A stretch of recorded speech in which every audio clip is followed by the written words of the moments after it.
오늘은 거룩한 주일입니다. 다 함께 일어나셔서 두 손 높이 들고 모든 영광 받으시기 합당하신 하나님께 경배를 드리겠습니다.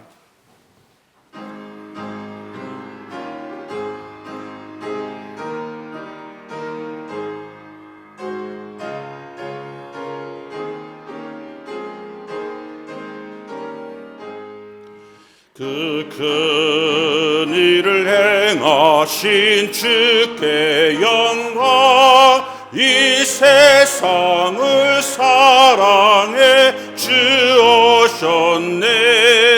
우리 죄를 위하여 죽으시사 저 영원한 생명문 여시었네.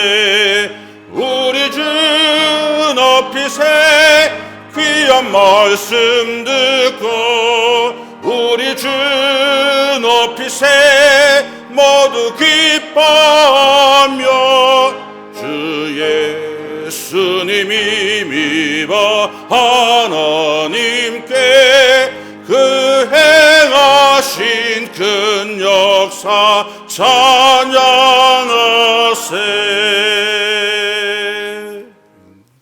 사랑과 충만하신 하나님 아버지, 우리 가정에 함께 하시고 우리 가족의 참 아버지가 되시는 하나님께 감사와 찬송과 영광을 올려드립니다.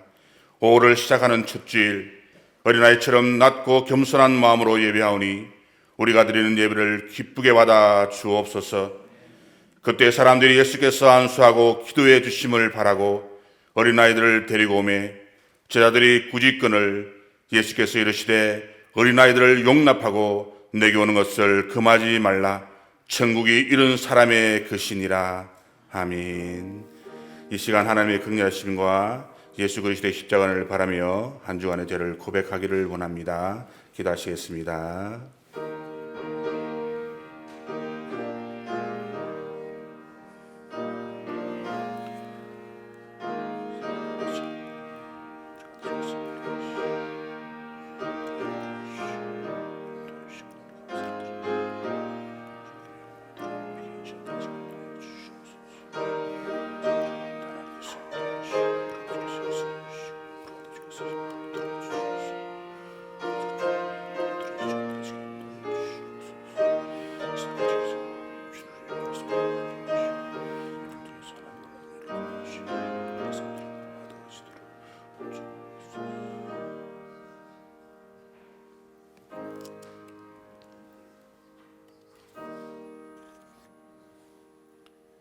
모든 사람이 죄를 범하였음에 하나님의 영광에 이르지 못하더니 그리스도 예수 안에 있는 속량으로 말미암아 하나님의 은혜로 값없이 어렵다 하심 얻은 자 되었느니라.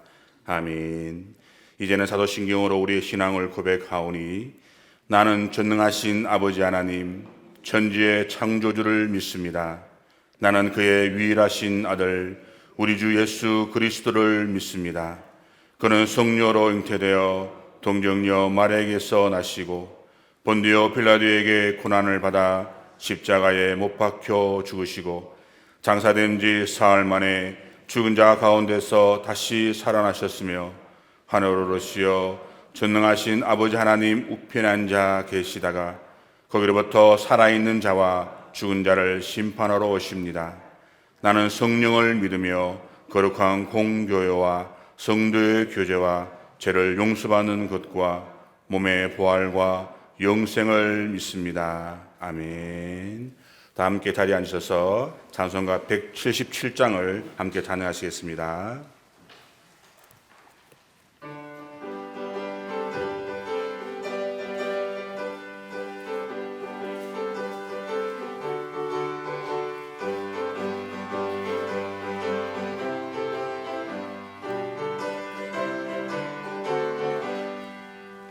오랫동안 고대하던 천국 왕국 이를 때 주의 신부 공중으로 들려 올라가겠네. 항상 깨어 기도하며 어서 준비합시다. 우리 주님 세상 다시 오시네. 우리 주님 세상 다시 오시네. 할렐루야 주님 다시 오시네.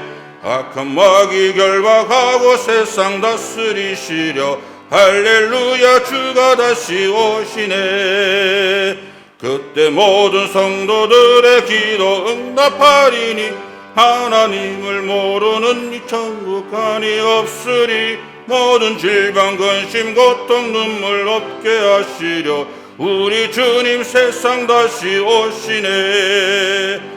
우리 주님 세상 다시 오시네. 할렐루야 주님 다시 오시네. 악한 마귀 결박하고 세상 다스리시려 할렐루야 주가 다시 오시네. 주의 구속함을 얻은 천만 성도들 거룩한 산 지온성 기쁨으로 모이려 화평함과 인애로서 세상 다스리시려.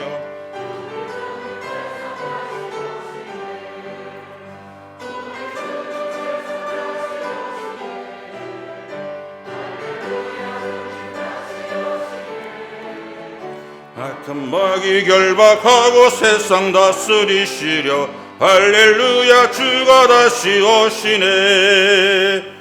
우리 주의 평화로운 천국 왕국 이룰 때 저곳에서 죄와 고통 사망 없어지겠네. 천만 성도 간절하게 주를 고대하도다. 우리 주님 세상 다시 오시네. 우리 주님 세상 다시 오시네. 할렐루야 주님 다시 오시네. 악한 마귀 결박하고 세상 다스리시려 할렐루야 주가 다시 오시네. 아멘.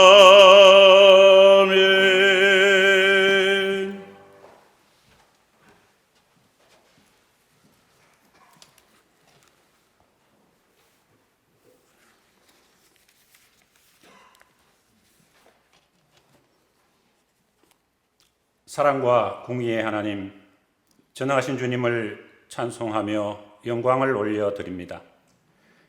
지난 한 주간도 성령 안에서 저희들을 지켜주시고 코로나19 감염병과 싸우며 믿음을 지키고 살게 하셨다가 오늘 귀한 예배를 통하여 축복받는 시간을 허락하심에 감사를 드립니다.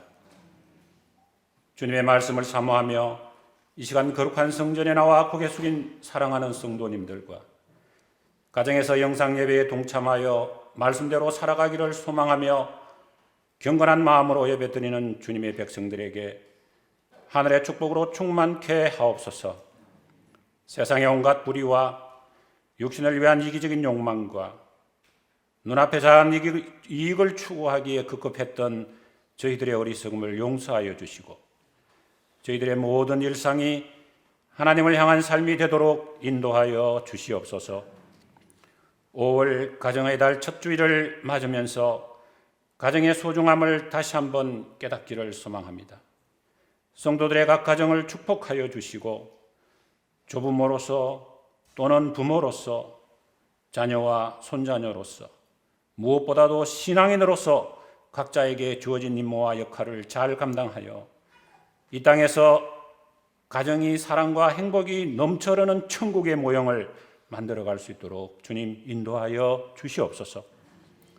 하나님께서 우리에게 허락하신 가정의 의미를 생각하며 가족의 소중함을 다시 한번 깨닫게 하시고 그동안 세속화된 가치관을 쫓아 서로에게 상처를 주거나 잘못했던 행위들을 용서하여 주시고 사랑이 넘치는 가정으로 회복시켜 주시옵소서.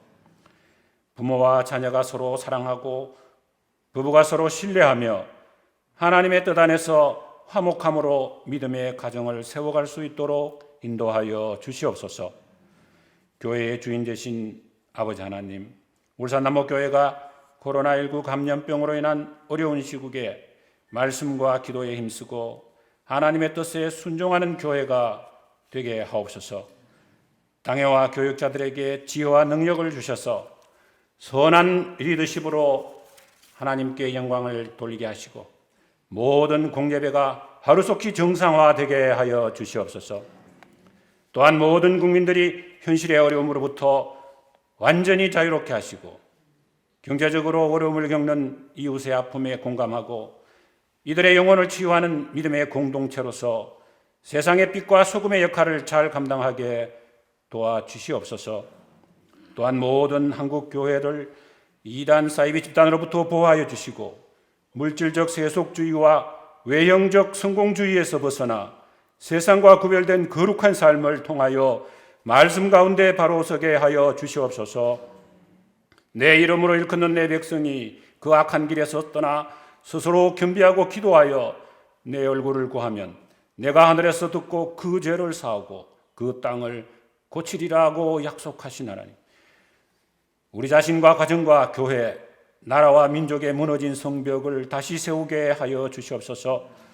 정의와 자유와 평등의 법질서가 바로 서는 정직하고 공의로운 사회가 되게 하여 주시옵소서. 위정자들이 지혜롭고 분별력을 갖춰 당의 이익이나 권력 유지에 힘쓰기보다 나라와 국민을 최우선으로 생각하게 하시고 국가의 기관과 질서를 새롭게 구축하여 경제가 안정적 성장을 이루게 하시며 우리들의 일터와 생업을 보호하여 주시옵소서. 무엇보다도 젊은이들이 소망을 가질 수 있는 나라가 되게 하여 주시옵소서. 이 시간 드리는 예배가 주님께서 기뻐 받으시는 산제사가 되기를 소망합니다.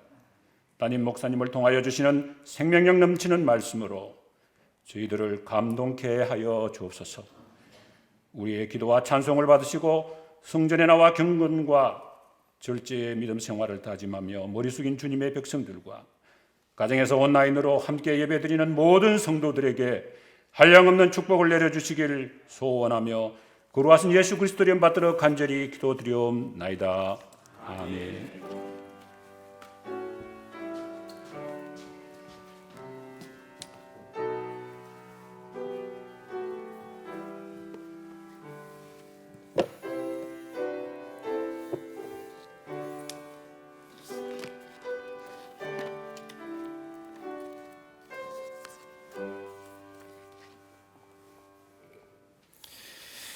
교회 소식을 전해드리겠습니다. 주보를 참고하시기를 바랍니다. 예배에 관한 소식입니다.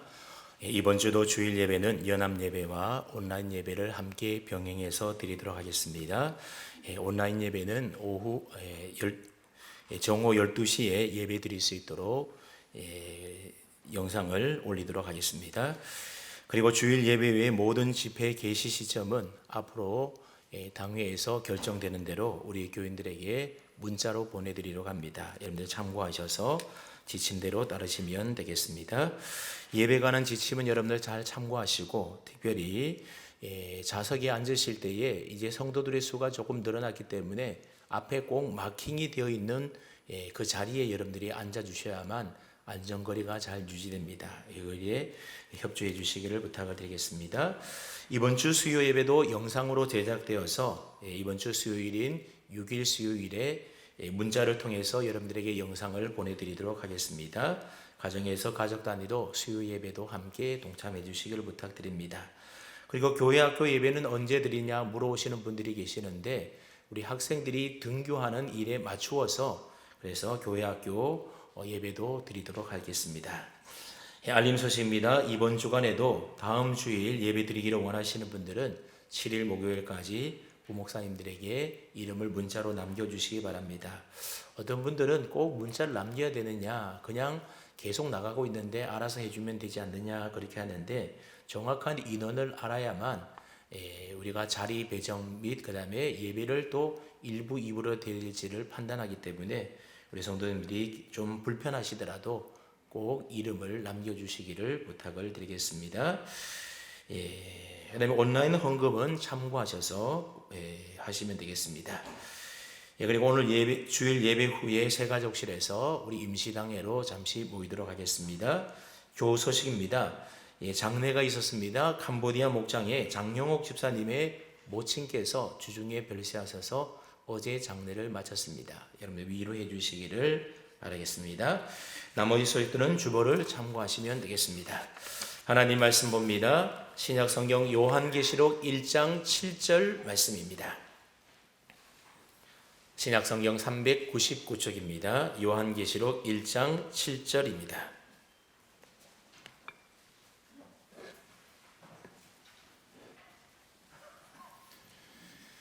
요한계시록 1장 7절 말씀 앞에 자막도 있는데 우리가 함께 한 목소리로 하나님 말씀 봅니다. 볼지어다 그가 구름을 타고 오시리라. 각 사람의 눈이 그를 보겠고 그를 찌른 자들도 볼 것이요 땅에 있는 모든 족속이 그로 말미암아 애곡하리니 그러하리라. 아멘. 여러분들 일주일 동안 평안히 잘들 지내셨습니까? 우리가 계속해서 사도신경 가운데서도 예수 그리스도에 대한 신앙 고백에 대해서 저와 여러분들이 함께 살펴보며 은혜를 나누고 있습니다. 사도신경에 나오는 예수님에 대한 고백은 대부분이 다 과거형입니다.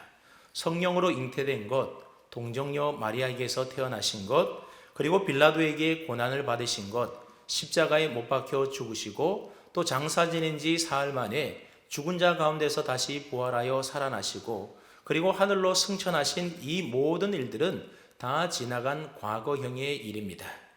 그리고 지난주에 살펴본 전능하신 하나님 우편에 앉아 계시는 것은 바로 현재형입니다.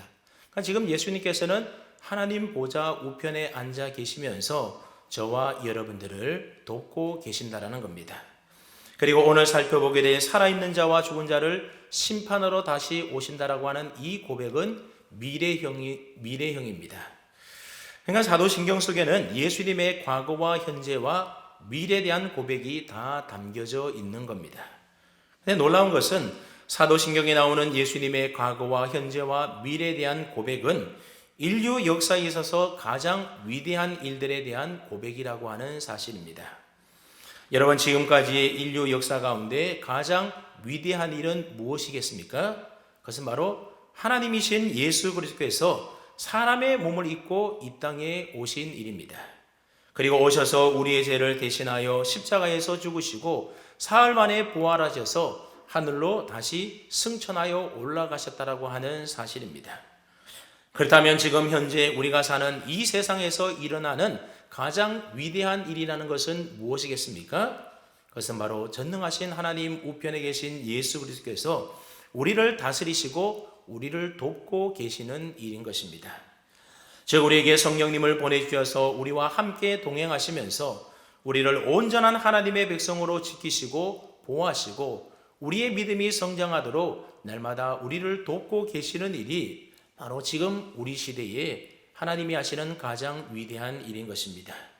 그리고 앞으로 미래에 일어날 가장 위대한 일은 하나님 우편에 계신 예수 그리스도께서 이 세상에 다시 오셔서 심판하시는 일인 것입니다. 그러니 성도 여러분, 저와 여러분들은 사도신경의 고백처럼 이 세상에 오신 하나님의 유일하신 아들이신 우리 주 예수 그리스도를 저와 여러분들은 분명히 믿습니다. 또한 그 예수님께서 나의 죄를 위하여 십자가에서 죽으시고 부활하셔서 승천하시고 지금 하나님 우편에 앉아 계심도 우리가 분명히 또한 믿고 고백을 합니다. 그리고 당연히 하나님 우편에 앉아 계신 그 예수님께서 이 세상을 심판하시기 위하여 다시 오신다라고 하는 예수님의 재림 또한 우리가 분명히 믿고 고백을 합니다. 그렇게 예수님께서 오시면 믿지 않는 세상 사람들은 다 심판을 받아서 멸망하게 될 것이지만 믿는 우리 성도들은 저 좋은 천국에 들어가서 영원히 주님과 함께 살게 될 것을 우리가 또한 분명히 믿고 고백을 합니다. 그렇기 때문에 예수 믿는 사람들은 매일매일 예수님의 재림을 기다리며 살아가는 사람들인 것입니다. 그래서 옛날 성도들은 주님 고대하라고 하는 복음성가를 부르면서 예수님의 재림을 고대하면서 살았습니다. 그 노래를 제가 한번 1절만 불러보겠습니다. 낮에나 밤에나 눈물 머금고 내 주님 오시기만 고대합니다.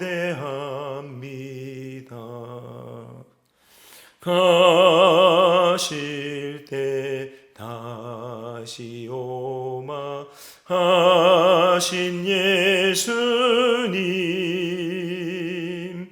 오 주여 언제나 오시렵니까? 2절 가사는 고족하고 쓸쓸한 빈 들판에서 희미한 등불만 밝혀 놓고 오실 줄만 고대하고 기다리오니 오 주여 언제 오시렵니까? 그리고 3절 가사는 먼 하늘 이상한 구름만 떠도 행여나 내 주님 오시는가 해 머리 들고 멀리 멀리 바라보는 맘 오 주여 언제 오시렵니까? 그렇게 6절까지 있는 복음성가인데 아마 여러분들 가운데도 예전에 이 복음성가 많이 불러보신 분들이 있을 겁니다. 이처럼 예전의 성도들은 예수님의 재림을 기다리고 갈망하면서 살았습니다. 근데 여러분 요즘은 어떻습니까? 언제부터인가 교회 안에서 이 찬송이 사라지고 말았습니다. 이런 찬송 부르는 사람도 잘 없고 예수님의 재림을 기다리며 사는 사람들도 별로 없는 것 같습니다. 왜겠습니까? 우리가 사는 이 세상이 먹고 살만해서 그런 것은 아닌가 그런 생각을 해봅니다. 초대교회 성도들처럼 세상 사는 일이 힘겹고 고달프고 또 괴로우면 주님 어서 오십시오 마라나타 하면서 주님의 재림을 기다릴 텐데 지금 우리가 사는 이 세상은 풍족하게 살만한 세상이기 때문에 주님 오시는 것이 별로 반갑지가 않은 것입니다. 만약 예수님께서 오늘 밤에 오신다라고 한다면 예수님 지금 말고요 조금 더 있다가 오시면 안 될까요? 이제 좀 돈 좀 벌어놓고 좋은 집 좋은 차도 사놓았고 이제 좀 즐기며 이제 결혼도 막 했는데 지금 오시면 좀 억울하니 조금 더 세상 즐긴 후에 나중에 오시면 안 될까요? 하며 그렇게 기도하는 사람이 혹 있는 줄도 모르겠습니다. 또 어떤 사람들은 너무 오랫동안 기다려도 주님이 오시지 않으니까 기다리다가 지쳐서 이제는 오신다라고 하는 믿음마저도 희미해져 버린 것 같습니다. 또 어떤 사람들은 지금까지 신앙생활을 잘못해 왔는데 행여나 주님께서 지금 오신다라고 한다면 벌 받을 것이라는 생각 때문에 지금 오시면 안 된다라고 생각하는지도 모르겠습니다. 그런가 하면 시한부 종말론자들이 몇 년 몇 월 며칠 날 예수님이 재림한다라고 난리 법석을 떠들었던 그 부작용들로 인해서 이제는 재림에 대한 제자만 이야기해도 알레르기 반응을 일으키는 그런 사람들도 있다라는 것입니다. 하지만 그 무엇보다도 가장 큰 원인은 한국 교회 안에 뿌리 깊게 자리 잡고 있는 현세적이고 기복적인 신앙 때문입니다. 교회 다니고 예수님을 믿는 목적이 영원한 천국에 있는 것이 아니라 그저 이 세상에서 복을 받아 잘되고 성공하고 형통하고 축복 속에서 행복하게 살아가는 이 세상의 삶에 모든 우리의 신앙과 초점이 맞추어져 있다라는 겁니다. 그러니 예수님의 재림은 안중에도 없는 것입니다. 여러분들은 천국 가고 싶습니까? 우리가 천국 가려면 예수님이 재림하셔야만 영원한 부활과 생명을 얻어서 천국에 갈 수가 있는 것입니다. 그러니 천국 가고 싶다면서 예수님의 재림을 기다리지 않는다라고 한다면 그것은 앞뒤가 맞지 않는 말인 것입니다. 여러분, 기독교 신앙은 현실을 부정하지는 않지만 그러나 현실지향적이지 않습니다. 그래서 현실의 복만 구하고 현실에만 안주하려고 하지 않는다라는 겁니다. 대신 기독교 신앙은 미래지향적입니다. 분명히 다시 오실 주님의 재림을 기다리면서 영원한 천국의 소망을 두고 현재 삶에 충실하게 살아가는 사람, 그 사람이 바로 예수 믿는 사람들인 것입니다. 여러분들은 성경을 믿습니까? 성경은 하나님의 감동으로 된 진리와 생명의 말씀이신 것을 분명히 믿으십니까? 그렇다면 예수님의 재림에 대해서도 분명히 믿을 수 있기를 바랍니다. 왜냐하면 성경은 예수님의 재림에 대해서 반복적으로 확실하게 말씀하고 증거하고 있기 때문에 그렇습니다. 그래서 위대한 성경학자인 아더 핑크에 의하면 예수님의 재림은 신약의 모든 책에서 발견되는데 무려 318회에 거쳐서 신약 성경에 언급되어 있다라고 말씀합니다. 그래서 마태복음 24장과 25장 그리고 마가복음 13장, 누가복음 21장 전장이 예수님의 재림에 관하여 기록해 놓은 말씀들입니다. 그리고 사도행전에도 보게 되면 예수님의 승천과 함께 예수님의 재림에 대하여 약속함으로 사도행전이 시작되고 있습니다.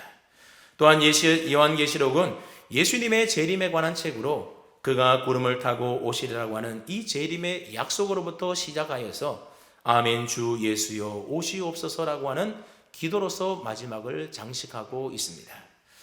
성경에 단 한 번 나와도 우리가 그 말씀을 믿어야 하는데 이렇게 자주 많이 언급되고 있는 것을 보게 되면 예수님의 재림이라고 하는 것은 얼마나 확실하고도 중요한 사건임을 우리가 알 수가 있는 겁니다. 구약 성경에 456회나 예언된 그리스도의 초림이 분명히 실행되었던 것처럼 신약 성경에 318회나 예언된 그리스도의 재림 역시 반드시 실현될 것을 우리는 믿고 확신해야 하는 것입니다. 한번 따라해 볼까요? 예수님은 반드시 다시 오십니다. 그렇습니다. 예수님은 분명히 다시 오십니다. 그 다음에 예수님은 언제 다시 오시는 것이겠습니까? 그것은 아무도 알지 못합니다. 지금까지 수많은 사람들이 예수님이 언제 오신다라고 예언했고 지금도 그렇게 말하는 사람들이 있습니다. 그들은 성경을 여기저기 인용하면서 이것을 근거로 하여 예수님이 오실 날에 대하여 그렇게 주장하기도 하고 설명하기도 합니다. 하지만 마태복음 24장 36절 말씀에 보게 되면 예수님께서 직접 이렇게 말씀하셨습니다. 그러나 그날과 그때는 아무도 모르나니 하늘의 천사들도 아들도 모르고 오직 아버지만 아시느니라. 여러분, 예수님도 모르는 일을 사람이 안다라고 말하는 게 과연 맞는 일이겠습니까? 그러므로 앞으로도 누군가가 몇 년 몇 월 며칠에 예수님이 재림하신다 그런 말을 하거들랑 그 사람 말은 다 엉터리고 사기꾼인 줄 알고 그 말에 미혹되어 넘어서 속지 마시기를 바랍니다. 요한계시록 16장 15절 말씀에 보게 되면 예수님께서 이렇게 말씀하고 있습니다. 보라, 내가 도둑같이 오리니. 여러분, 예수님이 어떻게 오신다는 겁니까? 도둑이 오는 것처럼 재림하신다라고 말씀하고 있습니다. 여러분, 도둑이 언제 온다고 광고하고 오는 거 보았습니까? 마찬가지로 예수님께서도 미리 알리고 오지 않으신다라는 겁니다. 도둑이 아무 예측 없이 오는 것처럼 예수님 역시도 아무도 예측할 수 없을 그때에 갑자기 오신다라고 하는 겁니다. 그러므로 그날과 그때는 아무도 알지 못하고 오직 하나님만이 알고 계십니다. 근데 성경에 보면 우리가 재림 시기에 대해서는 정확하게 모른다 하더라도 그러나 그때가 얼마나 가까웠는지에 대해서는 여러 가지 징조들을 통하여 예감할 수 있다 성경이 말씀해 주고 있습니다. 그래서 성경을 보게 되면 예수님이 오시기 전에 있을 여러 가지 징조들에 대하여 이야기를 합니다. 예를 들면 난리와 난리 소문이 있을 것이고 전쟁과 기근과 지진이 있을 것이고 또 거짓 선지자의 미혹이 있을 것이고 사랑이 식어지고 세계의 모든 민족들에게 복음이 전파되는 것과 같은 그런 징조들이 있게 된다라는 겁니다. 많은 사람들이 성경에서 이야기하는 이런 징조들을 보면서 지금 우리들이 살아가는 이 시대야말로 예수님의 재림이 임박한 종말의 때다 그렇게 말들을 합니다. 언제인지 정확한 날짜는 모르겠지만 그러나 주님이 오실 때가 점점 가까워지고 있다는 사실만은 분명한 것 같습니다. 성경에도 보면 예수님께서도 속히 오시겠다 그렇게 약속하셨습니다. 근데 속히 오시겠다던 주님이 벌써 2000년이 지났음에도 불구하고 아직도 오고 계시지 않습니다. 여러분, 그 이유가 무엇이겠습니까? 베드로후서 3장 8절로 9절 말씀에 보면 이렇게 말씀을 합니다. 사랑하는 자들아, 죽게는 하루가 1000년 같고 1000년이 하루 같다는 이 한 가지를 잊지 말라. 주의 약속은 어떤 이들이 더디다고 생각하는 것 같이 더딘 것이 아니라 오직 주께서는 너희를 대하여 오래 참으사 아무도 멸망하지 아니하고 다 회개하기에 이르기를 원하시느니라. 그러나 주의 날이 도둑같이 오리니 그날에는 하늘이 큰 소리로 떠나가고 물질이 뜨거운 불에 풀어지고 땅과 그 중에 있는 모든 일이 드러나리로다. 그렇게 기록하고 있습니다. 여러분, 무슨 말입니까? 하나님의 시간과 사람의 시간은 다르다라고 하는 겁니다. 우리의 시간으로는 2000년이 지났지만 하나님의 시간으로 볼 때는 불과 하루 이틀에 불과한 시간이라고 하는 겁니다. 또 하나님께서는 아직도 구원받아야 될 택한 하나님의 백성들이 이 땅에 많이 남아있기 때문에 그들이 예수님을 다 믿을 때까지 참고 기다리고 계시는 중이라는 겁니다. 그러나 분명한 것은 언젠간 우리가 알지 못할 그때에 주님이 분명히 이 땅에 다시 오신다라고 하는 사실입니다. 그 다음에 예수님은 어떤 모습으로 다시 오시겠습니까? 사도행전 1장 11절 말씀에 따르게 되면 예수님은 하늘로 올라가심을 본 그대로 다시 오신다라고 말씀하고 있습니다.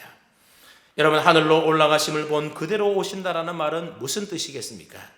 초림으로 오신 예수님은 연약한 어린 아기의 모습으로 초라할 정도로 은밀하게 이 땅에 오시지 않으셨습니까? 그러나 다시 오실 예수님은 하늘과 땅의 주인으로서 절대적인 권세를 가지시고 천사장의 소리와 나팔 소리와 함께 영광스러운 왕의 모습으로 오신다라고 하는 겁니다. 그러므로 지금 한국 땅에서 자신이 재림주라고 주장하는 사람들은 모두 다 가짜일 수밖에 없는 겁니다. 왜냐하면 그들은 하늘과 땅의 모든 권세를 가지고 온 것도 아니고 어린아이로 태어나서 성장하였기 때문에 그렇습니다. 그러므로 그들은 진정한 재림주일 수가 없는 것입니다. 재림하실 주님은 반드시 하늘에서 절대적인 권세를 가지시고 능력과 큰 영광으로 이 땅에 오십니다. 특히 재림하실 주님께서 하늘로 올라가심을 본 그대로 오신다라고 하는 말씀은 초림 때처럼 은밀하게 오시는 것이 아니라 세상 모든 사람들이 다 알 수 있도록 공개적으로 오신다라는 말입니다. 예수님의 초림은 유대 땅 베들레헴이라고 하는 한 작은 마을에서 은밀하게 이루어졌습니다. 그러나 예수님의 재림은 세상 모든 사람들이 다 보는 가운데 하늘로부터 내려오실 것입니다. 그래서 마태복음 24장 27절에는 이렇게 말씀을 합니다.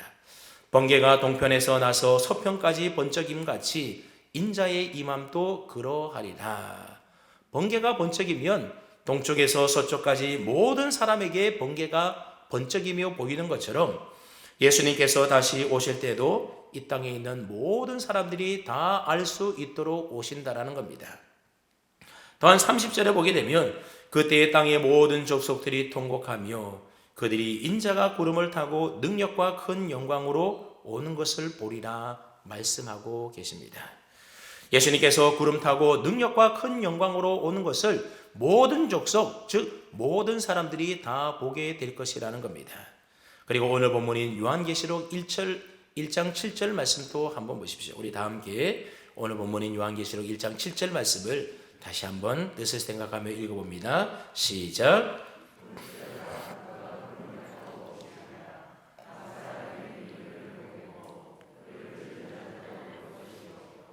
땅에 있는 모든 족속이 그로 말미암아 애곡하리니 그러하리라. 아멘.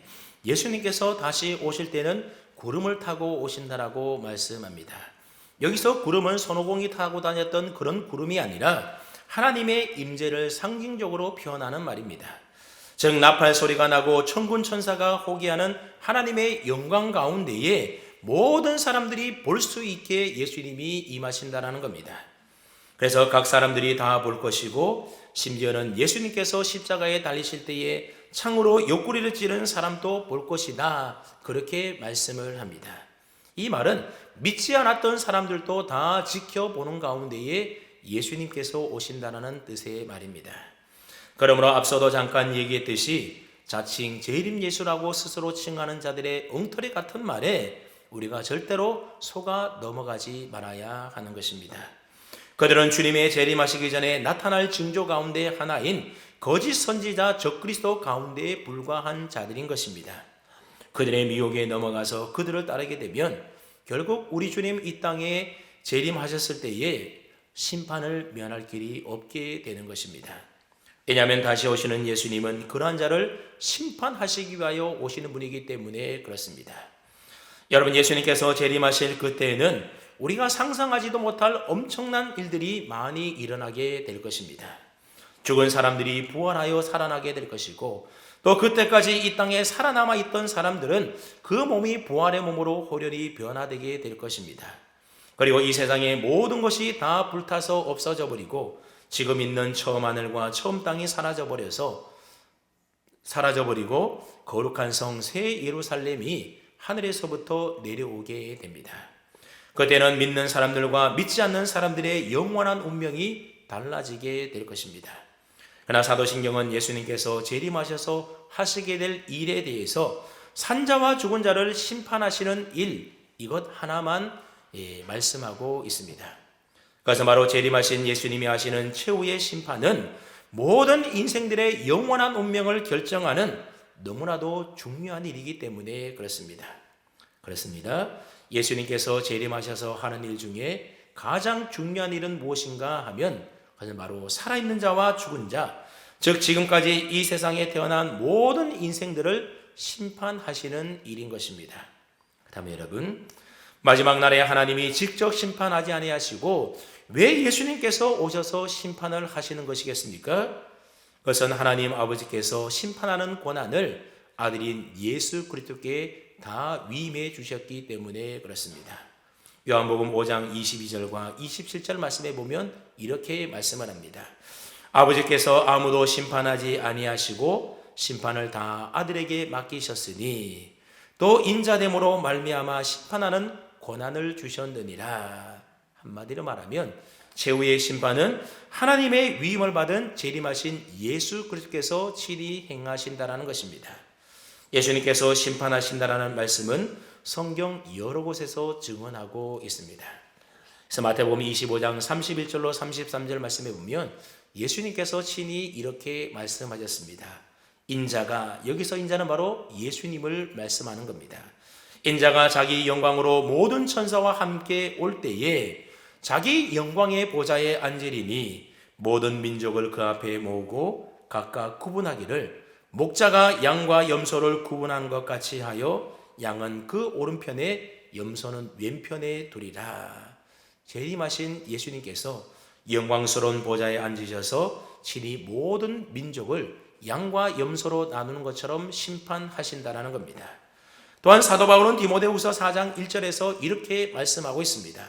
하나님 앞과 살아있는 자와 죽은 자를 심판하실 그리스도 예수 앞에서 그가 나타나실 것과 그의 나라를 두고 엄히 명하노니. 사도 바울은 예수님을 가리켜서 살아있는 자와 죽은 자를 심판하시는 분이라고 부르고 있습니다. 그리고 고린도후서 5장 10절 말씀에도 보면 이는 우리가 다 반드시 그리스도의 심판대 앞에 나타나게 되어 각각 선악간에 그 몸으로 행한 것을 따라 받으려 함이라. 장차 우리가 서게 될 심판대를 무엇이라고 부르고 있습니까? 그리스도의 심판대라고 부르고 있다는 겁니다. 왜냐하면 예수님이 심판하시기 때문에 그리스도의 심판대라고 부르고 있는 겁니다. 그렇습니다. 장차 우리 모두가 영광의 보좌에 앉으신 예수 그리스도 앞에서 모두가 다 심판을 받게 된다라는 겁니다. 그런데 이것이 우리에게 얼마나 큰 위로가 되는지 모릅니다. 왜 그렇습니까? 우리를 심판하실 분이 누구이기 때문입니까? 바로 우리를 구원하시기 위하여 인간의 몸을 입고 이 세상에 오신 우리 주님이 바로 심판주이기 때문에 그렇습니다. 우리를 심판하시는 분이 우리 죄를 대신하여 십자가에 달려 죽으신 우리 주님이기 때문에 그렇다라는 겁니다. 지금도 하나님 보좌 우편에서 우리를 위하여 중보하고 기도하고 계시는 저와 여러분들을 지극히 사랑하시는 우리 주님께서 마지막 날에 우리를 심판하시기 때문에 그렇습니다. 그러므로 우리는 장차 주님 오셔서 하실 심판을 결코 두려워할 필요가 없는 것입니다. 심판주이신 예수 그리스도께서 이미 우리가 지은 죄를 자신이 몸소 다 지셨고 우리를 죄 없다 의롭다 하셨기 때문에 우리를 정죄하시지 않을 것을 우리가 믿기 때문에 우리는 두려워할 필요가 없는 겁니다. 그 다음에 여러분, 예수님께서 장차 심판주로 오셔서 무엇에 대하여 심판을 하시겠습니까? 그때 기분에 따라서 예수님 마음대로 심판을 하시겠습니까? 결코 그렇지 않습니다. 장차 재림하실 예수 그리스도께서 모든 인생들을 심판하실 때에는 분명한 근거를 가지고 심판을 하시는데 바로 책들을 근거로 삼아서 심판을 하신다라고 하는 겁니다. 우리 다 함께 요한계시록 20장 12절 말씀을 우리가 읽으면서 어떤 책의 근거를 따라 심판하는지 우리가 생각하면서 함께 읽어봅니다. 요한계시록 20장 12절입니다. 시작.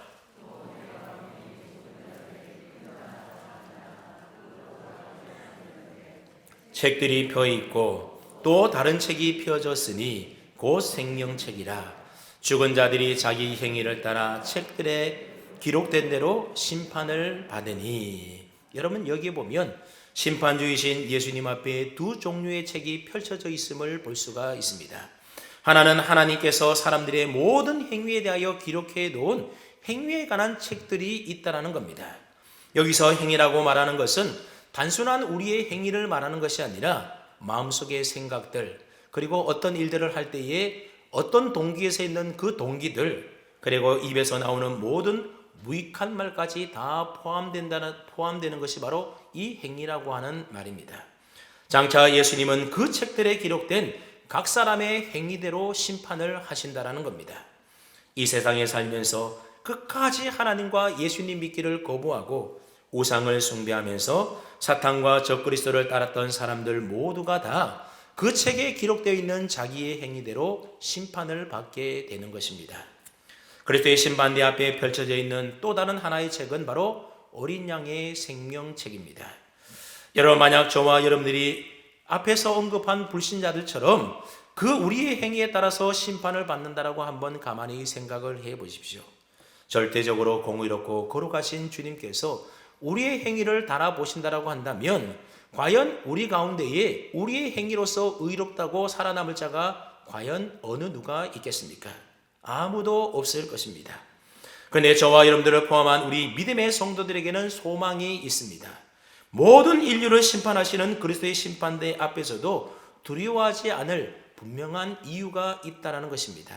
그것이 무엇이라는 겁니까? 그것은 바로 어린 양의 생명책입니다. 어린 양이신 예수님의 피의 공로를 의지하고 끝까지 인내하며 믿음으로 살았던 사람들은 어린 양의 생명책에 그 이름이 기록되어 있다는 겁니다. 여러분, 저와 여러분들은 그 행위로 볼 때는 거룩함이 없고 죄투성이 뿐인 자들입니다. 그렇지만 의로우신 예수님께서 십자가에서 우리의 모든 죄의 문제를 깨끗하게 다 해결해 주시지 않으셨습니까?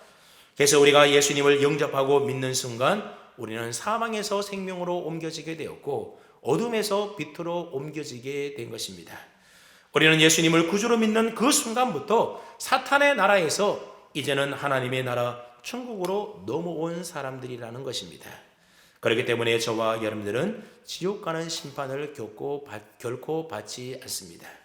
우리의 행위가 의로워서가 아니라 예수님을 믿는 순간에 예수 그리스도의 의를 덧입어서 하나님의 의로운 자녀가 되었기 때문입니다. 그렇기 때문에 마지막 심판날에 예수 믿는 사람들은 그 행위에 따라서 심판을 받지 아니하는 것입니다. 여러분, 이 믿음이 결코 흔들려서는 안 될 것입니다. 그래서 사도 바울은 로마서 8장에서 내가 확신한다라고 말하면서 이 세상에 있는 그 어떤 것들도 우리를 우리 주 그리스도 예수 안에 있는 하나님의 사랑에서 끊을 수 없을 것이라고 분명하게 선언하고 있습니다. 그러므로 자신의 행위에 따라서 지옥 가는 심판은 저와 여러분들하고는 아무런 상관이 없다라는 사실을 분명히 믿으시기를 바랍니다.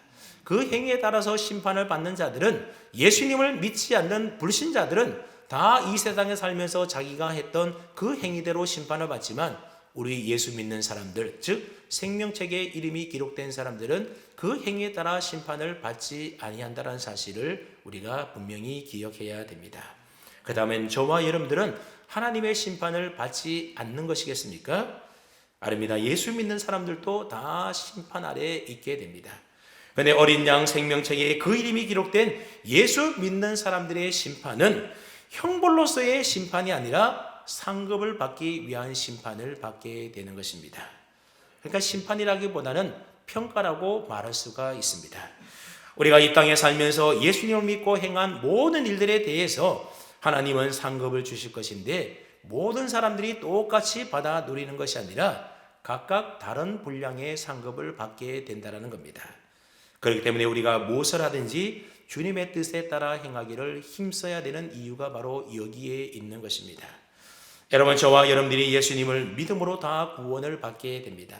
그러나 기억하십시오. 상급받는 심판이 있다라고 하는 사실입니다. 구원받지만 그러나 구원받는다고 해서 모든 사람이 천국에서 받는 상급이 똑같은 게 아니라는 겁니다. 그러므로 나는 적당히 예수님을 믿고 적당히 교회 다니고 신앙생활하다가 나중에 천국 가면 되지, 여러분 그런 생각 아예 하지 마시기 바랍니다. 세상 일 아무리 열심히 하고 세상에서 아무리 성공했다 하더라도 다 헛된 일 뿐인 것입니다. 오직 주의 일에 힘쓰며 주님과 교제하며 하나님의 뜻대로 믿음으로 살아가는 삶이 바로 주님 앞에 섰을 때에 결코 헛되지 않는 삶이라고 성경이 그래서 약속하고 있는 겁니다.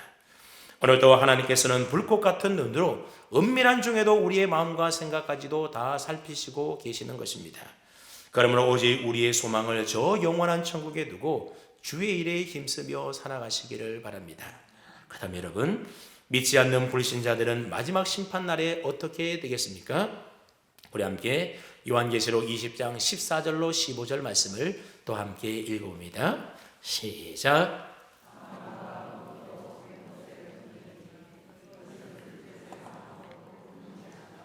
누구든지 생명책에 기록되지 못한 자는 불못에 던져지더라. 아멘. 이 말씀은 이 땅에서 끝까지 예수님을 믿지 않았던 불신자들의 비참한 결말에 대한 말씀입니다. 이들은 결국 어떻게 된다라는 겁니까? 지옥 불못에 던져진다라는 겁니다. 여기서 불못이라고 하는 것은 영원히 꺼지지 않고 또 그 불꽃은 불꽃에 들어가더라도 타 죽지 않는, 그래서 영원한 고통과 형벌이 있는 곳이 바로 불못입니다. 생명책에 그 이름이 기록되지 않는 불신자들은 이곳 불못에서 세색토록 밤낮으로 고통을 당하게 된다는 것입니다. 이것이 바로 둘째 사망입니다. 이 세상에서 엄청난 부와 권세를 지녔고 아무리 많이 배웠고 아무리 착하고 바르고 성공적으로 살았다 할지라도 피할 수 없이 맞아야 될 운명이라는 것입니다. 그 다음에 이러한 비참한 운명을 결정짓는 유일한 기준이 무엇이겠습니까? 그것은 바로 어린 양의 생명책에 그 이름이 기록되었는가 기록되지 못했는가가 바로 유일한 기준이 되는 것입니다. 어린 양의 생명책에 기록되지 못한 사람, 즉 예수님을 믿지 않고 예수님을 영접하지 않는 사람들은 어느 누구 하나 단 하나도 예외 없이 다 지옥 불못에 던져지게 될 것이라는 겁니다. 그러니 여러분, 지금 저와 여러분들이 예수님 믿는 것이 얼마나 큰 은혜고 축복이고 다행입니까? 여러분들 가운데 예수님을 나의 구주로, 나의 죄를 구원해 주신 나의 구세주로 믿고 영접한 사람은 어린 양의 생명책에 내 이름이 기록되어 있는 줄로 분명히 믿으시기를 바랍니다. 사랑하는 성도 여러분, 예수님 재림하시는 마지막 그날에는 반드시 심판이 있을 겁니다. 히브리서 9장 27절에 보게 되면 한 번 죽는 것은 사람에게 정해진 것이요 그 후에는 심판이 있다라고 분명히 말씀하고 있습니다. 마지막 심판 때의 불신자들은 그들이 행한 행위대로 심판을 받아서 밤낮 고통이 끝나지 않는 영원한 불못에 던져져서 둘째 사망을 당하게 될 것입니다. 하지만 어린 양 생명책에 이름이 기록된 예수 믿는 우리 성도들은 우리 주님 계신 저 영원한 천국에서 하나님의 자녀들로서 하나님이 주신 상급을 받아 영생 복락을 누리게 될 것입니다. 그러므로 주님 다시 오시는 재림의 날은 믿지 않는 자들에게는 저주와 고통과 형벌의 날이지만 우리 믿음의 성도들에게는 천국에 들어가서 상을 받게 되는 은혜와 기쁨과 감격의 날이 될 것입니다. 그러니 우리 믿음의 사람들은 주님의 오심을 날마다 기다리며 살아야 하는 것입니다. 그러므로 지금이라도 예수 믿지 않는 불신 가족들을 우리는 놓고 기도해야 하는 겁니다. 그 영혼이 복음을 받아들이고 예수님을 믿고 우리와 함께 그 이름이 어린 양 생명책에 기록될 수 있도록, 그래서 마지막 심판날에 불못에 던져지지 아니하고 천국 갈 수 있도록 우리가 기도하고 그들에게 복음을 전해야 하는 것입니다. 그래서 예수님 믿는 저와 여러분 모두도 하나님께서 부르시는 그날, 마지막 그날 끝까지 장차 썩어지고 사라질 이 땅의 것만 붙잡고 살아가지 마시고 신실한 믿음을 가지고 내게 주신 직분과 사명을 충성스럽게 잘 감당하면서 오직 하나님의 영광을 위하여 믿음으로 살아가는, 그래서 나중에 천국에서 우리 주님 앞에 큰 칭찬과 상급을 받는 저와 여러분 다 될 수 있기를 주님의 이름으로 축원합니다. 아멘. 하나님 아버지 감사합니다. 오늘도 싱그러운 5월을 맞아 5월 첫 번째 주일을 기억하여 하나님 앞에 나와 예배드릴 수 있도록 은혜 주시리 감사를 드립니다. 오늘 예배드린 모든 성도들에게 충만한 은혜 부어주셔서 예수 그리스도를 구주로 믿고 그 이름이 어린 양 생명책에 기록되지 못하는 자가 우리 가운데 단 한 명도 없게 도와주시옵소서.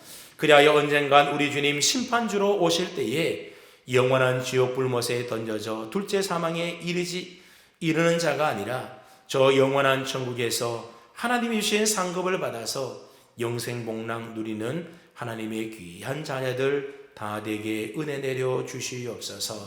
어리석은 자들처럼 당장 눈앞에 보이는 현실의 일에만 얽매여서 미래에 있을 영원한 생명을 잃어버리는 자 되지 않게 하시고, 우리 주님 재림하시는 날 주님 앞에 부끄러움 당하지 않도록 신실한 믿음을 가지고 주님께서 우리에게 주신 직분과 사명을 충성스럽게 끝까지 잘 감당하여 우리 주님 앞에 서는 날 잘했다고, 착하고 충성된 종이라고 큰 칭찬과 상급 받을 수 있는 우리 모든 성도님들 다 되게 하여 주시옵소서. 무엇보다도 코로나19로 인하여서 우리의 신앙과 믿음이 나태해지거나 주님으로부터 멀어지는 일이 생기지 않도록 주의 성령이 우리를 지키시고 도우시고 인도하여 주시옵소서. 오늘도 하나님 앞에 나올 때 귀한 예물 봉헌하여 드린 손길들을 축복하시고 기억하시고, 어려운 경제 위기 가운데서도 일용할 양식과 필요한 은혜가 날마다 끊이지 않고 공급되게 하셔서 하나님 나라 물질로도 귀하게 섬길 수 있도록 은혜 베풀어 주시옵소서.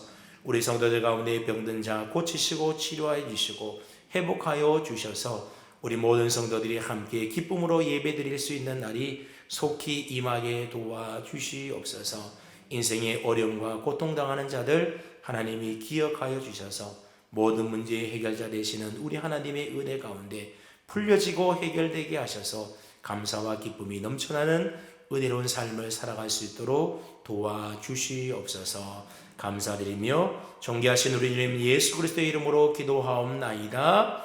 아멘. 다 함께 자리에서 일어나셔서 성도 간에 서로 교제하며 인사 나눕니다. 사랑합니다. 축복합니다. 우리 주님이 함께 하십니다.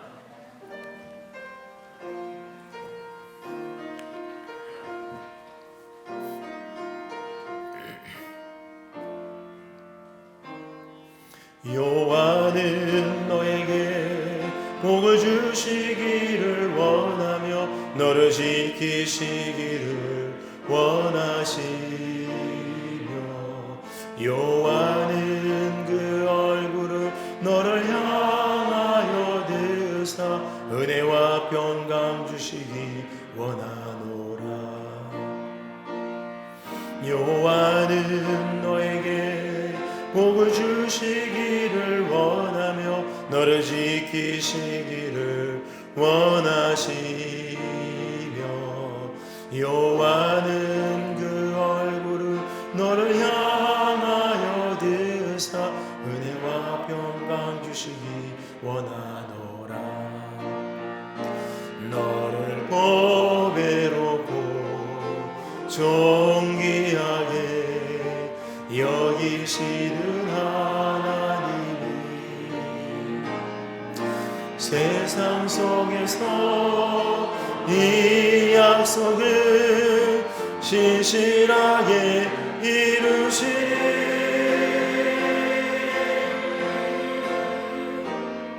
땅에 기름진 것으로 하늘에 신령한 것으로 너를 복주시고 지키신 하나님이 너의 영혼 잘 되도록 은혜 베푸시며 평강으로 인도하시리.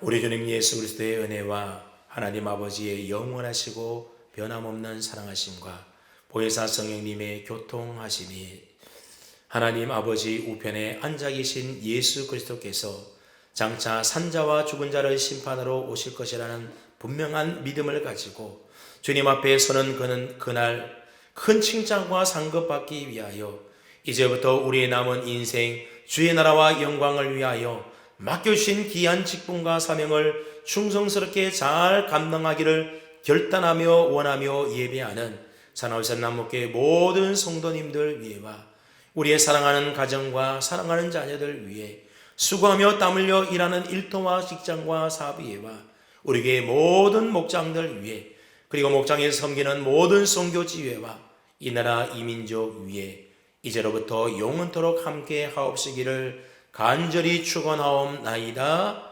아멘.